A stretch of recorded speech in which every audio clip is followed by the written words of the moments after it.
Hey guys, in this video we're going to look at a monster. So this is my Smith & Wesson Model 27-2 with a Colt Python 8-inch barrel. It's called a Smython or a Smolt because we're taking one half that's a Smith, other half that's a Colt, and putting it together. And this thing is just a monster. It's like a Godzilla size. It is gigantic, heavy, beastly, and badass. It has a full Aristocrat Tri-set rib.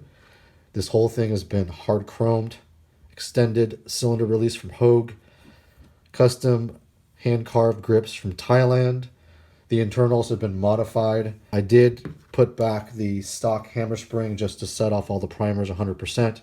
The history behind why people started doing this. So Smith & Wesson frames and the internals are a lot easier to modify and improve than a Colt or a Ruger. The best parts about the Smith are the trigger, the double action trigger, single action trigger, and all that stuff.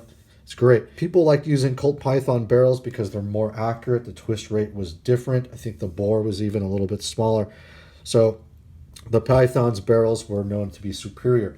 It has a cool ventilated top rib. I didn't like the way the Colt Python barrel blended with the top of the frame, so I added this Aristocrat sight rib, and the sight picture is just insane. I also modified the front sight and had Aristocrat send me their fiber optic front sight. Make sure to check out Aristocrat. They make fantastic sight ribs for your revolver and or semi-auto. I have the whole thing hard chromed just to make it nice and unified.